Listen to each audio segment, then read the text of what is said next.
నమో శ్రీనివాసాయ నమః. నమో వెంకటేశాయ నమః. అందరికీ నమస్కారం అండి.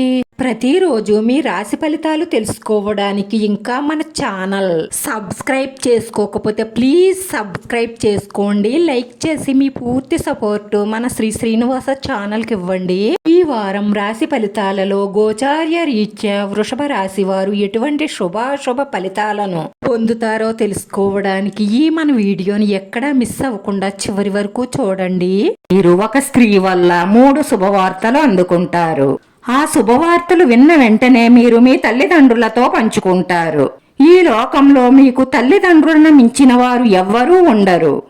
ఎందుకంటే మీరు బాగుండాలి అని కోరుకునే వాళ్లలో మొట్టమొదటి వాళ్ళు మీ తల్లిదండ్రులు. అది మాత్రం మీరు ఎప్పటికీ మరువకండి. వ్యాపారంలో ధనలాభం పొందే అవకాశాలు గోచరిస్తున్నాయి.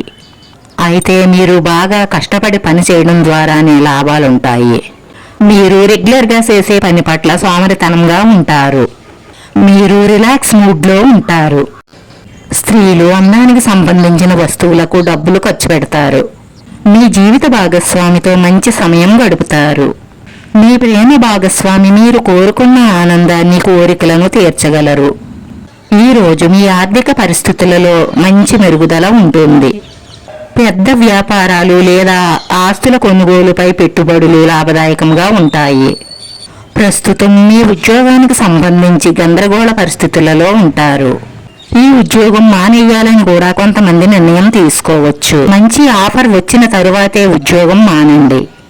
ఆస్తి విషయంలో చిన్న చిన్న గొడవలు జరిగే అవకాశాలు గోచరిస్తున్నాయి. త్వరలోనే ఈ గొడవలన్నీ కూడా ముగుస్తాయి.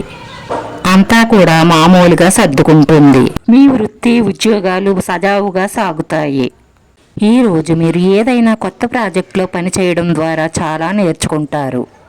క్రమశిక్షణ పాటిస్తారు. అవగాహన పెంచుకుంటారు. సినిమా రంగానికి సంబంధించిన వ్యక్తులు మంచి పనితీరును కనపరుస్తారు. ఉద్యోగ వ్యాపారాలు రాను రాను మెరుగుపడతాయి. మీ ఆరోగ్యం పట్ల శ్రద్ధ అవసరం. మీ కష్టానికి తగిన ఫలితాన్ని పొందుతారు. మీ బాధ్యతలను చక్కగా నిర్వర్తిస్తారు. పరులపై ఎక్కువగా ఆధారపడవద్దు. త్వరగా స్పందించవద్దు. మీరు ఆశించిన ఫలితాలను పొందగలుగుతారు. అనుభవజ్ఞుల సలహాలతో ముందుకు సాగితే ధనలాభాలుంటాయి. మీకు ఇష్టమైన వారితో విహారయాత్రకు వెళ్లే అవకాశాలున్నాయి. ఏదో ఒక వినోదంలో పాల్గొనే అవకాశాలు గోచరిస్తున్నాయి. ఈ రోజు మీ వారితో కలిసి ఏదైనా మతపరమైన ప్రదేశానికి వెళ్ళవచ్చు. మీ శత్రువుల నుంచి అప్రమత్తంగా ఉండడం చాలా అవసరం. వ్యాపారాలలో మెలకువలు నేర్చుకుంటారు. వ్యాపారాలు లాభదాయకంగా ఉంటాయి. మీ ప్రేమైన వారితో వాదోపవాదాలకు దూరంగా ఉండండి. ఏదైనా మాట వచ్చినా మౌనమే మంచిది. మాట పెంచుకుంటా పోతే గొడవలు పెరుగుతాయి.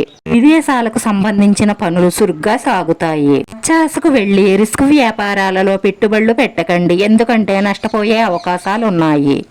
స్నేహం ప్రేమగా మారి అందులో విశ్వాసం పెరుగుతుంది. మీ సంబంధంలో అనుకూలత ఉంటుంది. భవిష్యత్తులో మీరు ఆర్థికంగా దృఢంగా ఉండాలి అనుకుంటే ఈ రోజు నుంచే మీరు డబ్బును పొదుపు చేయడం అలవాటు చేసుకోండి. అనుకోని బాధ్యతలు మీ రోజువారీ ప్రణాళికలను చెదరగొడతాయి. మీరు మీ కోసం తక్కువ, ఇతరుల కోసం ఎక్కువ పనిచేస్తున్నట్టు తెలుసుకుంటారు. మీరు కోపం తగ్గించుకోవడం వల్ల మీ వైవాహిక జీవితం సంతోషంగా సాగుతుంది. మీకున్న రాబోయే సమస్యలన్నీ తీరడానికి రేపటి రోజున మీ ఇష్టదైవ దర్శనం, మీ ఇష్టదైవ ఆరాధన చేయడం వల్ల మీకు మనసులో ఉన్న మంచి సంకల్పాలన్నీ నెరవేరి మానసిక ప్రశాంతత లభిస్తుంది. దీంతో పాటు మీ పరిస్థితులన్నీ కూడా అనుకూలంగా మారతాయి. ఈరోజు మీ అదృష్ట సంఖ్య వచ్చి 3. ఈ రాశి వారికి కలిసొచ్చే రంగు ఆకుపచ్చ రంగు. మన శ్రీనివాస ఛానల్ని ఆదరించండి. అందరికీ ధన్యవాదాలండి. నమో వెంకటేశాయ నమః.